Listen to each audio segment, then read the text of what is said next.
हम समझते हैं कि देश आज़ाद हुआ, लेकिन जनता अभी भी अपने अधिकारों को लेकर गुलाम बनी हुई है।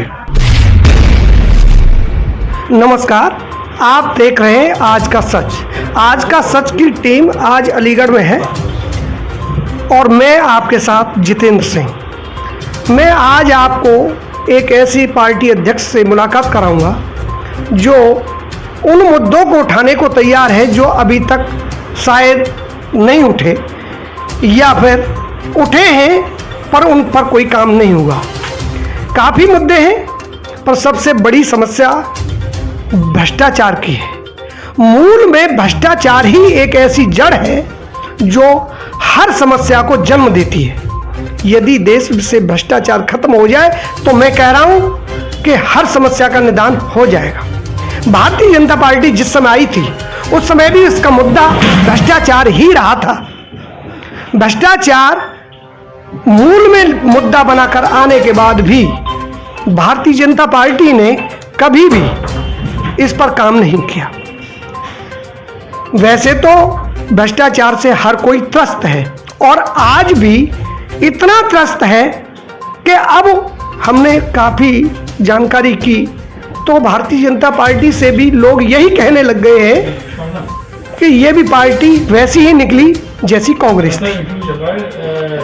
अब प्रश्न ये है कि इस पार्टी के अलावा कोई ऐसी भी पार्टी है या और कोई ऐसा है जो इस भ्रष्टाचार को या इस देश की उन्नति के लिए कुछ कर सकता है।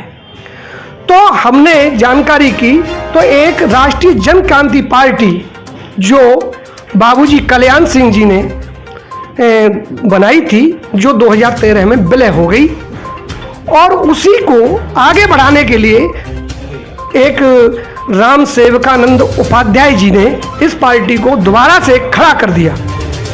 आज हम आपको उन्हीं से मुलाकात कराते हैं जो राष्ट्रीय लेवल पर इस पार्टी को बनाने की कोशिश कर रहे हैं और लगे हुए हैं कि इस पार्टी को राष्ट्रीय लेवल पर खड़ा कर दें। क्योंकि राष्ट्रीय लेवल पर आज की डेट में दो ही पार्टियां हैं, एक तो भारतीय जनता पार्टी और दूसरी कांग्रेस। अब ये तीसरा मोर्चा हो सकता है कि शायद ये कामयाबी जनता को दे और इस भ्रष्टाचार को रोक सके। तो हम आपसे मुलाकात कराते हैं, आइए। नमस्कार, मैं राम सेवकानंद उपाध्याय, राष्ट्रीय अध्यक्ष राष्ट्रीय जन क्रांति पार्टी, उत्तर प्रदेश का प्रभारी बतौर आज मैं काम कर रहा हूं। और जैसा कि अभी बताया जितेंद्र जी ने कि हमारी पार्टी राष्ट्रीय जन क्रांति पार्टी पूरे देश में राष्ट्रीय स्तर पर काम कर रही है। हम लोग एक क्रांतिकारी विचारधारा के तहत काम कर रहे हैं और क्रांतिकारी का एक ही सबसे बड़ा उद्देश्य होता है बदलाव के लिए लड़ना, अपने अधिकार के लिए लड़ाई करना।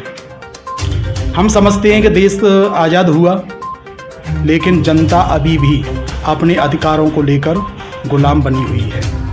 हमें आज फिर से एक क्रांति देश में लानी चाहिए, लानी होगी, जिससे कि हमको अपने अधिकारों को लेकर अपनी जो समस्याएं हैं उसको लेकर ठोस कोई समाधान मिल सके। तो हम लोग राष्ट्रीय जन क्रांति पार्टी के बैनर तले एक क्रांतिकारी विचारधारा के तहत जनता के हित में काम कर रहे हैं। वैसे आप इस समय आप जो पार्टी बनाई है और शुरुआत की है, ये विचारधारा आपको कहाँ से आई और किस लिए आई?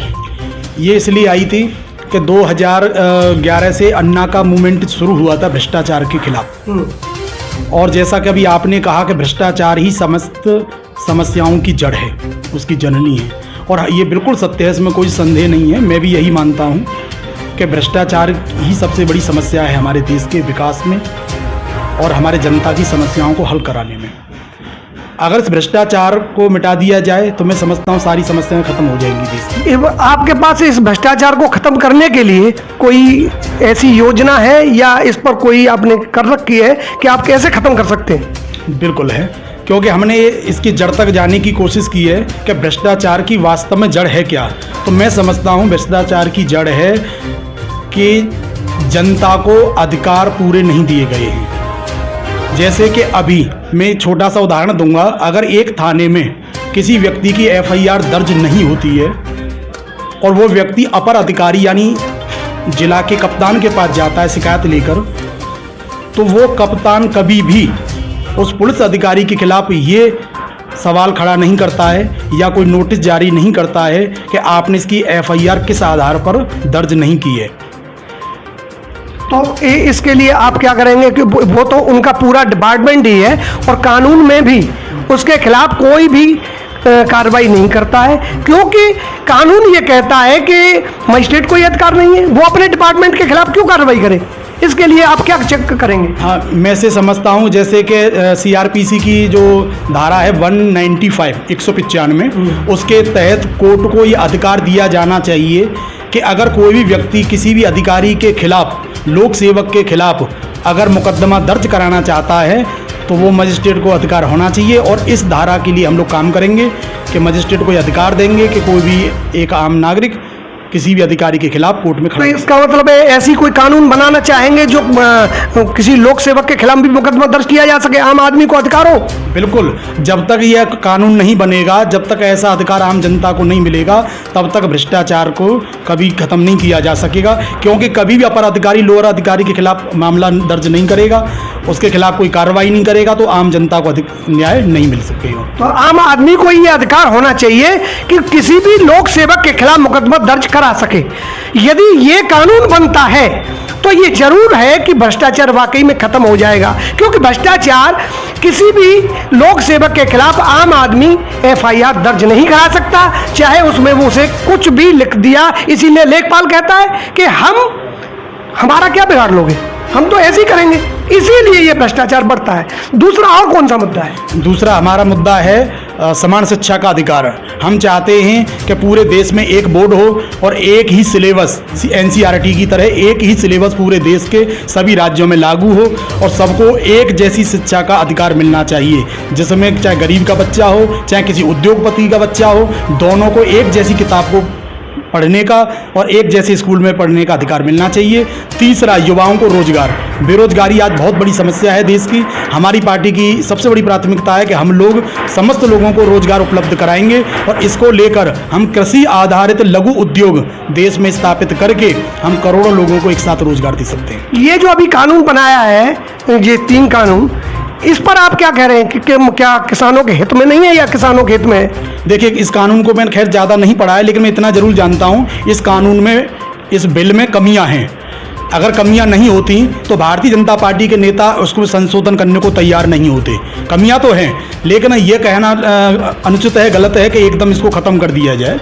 हाँ, अगर कहीं पर इसमें गड़बड़ी है तो उसको जो है संशोधन करना चाहिए और मैं समझता हूँ इसमें सरकार भी संशोधन के लिए तैयार है। अच्छा, और भी आपका कोई मुद्दा है या अपनी पार्टी को ज़्यादा खड़ा करने के लिए इतना ही मुद्दा है? नहीं, और भी मुद्दा है कि कानून व्यवस्था में सुधार की ज़रूरत है, जिससे कि एक गरीब आदमी को न्याय मिल सके। ये हमारे साथ थे राम सेवकानंद उपाध्याय जी। हम इनसे दोबारा से मुलाकात कराएंगे।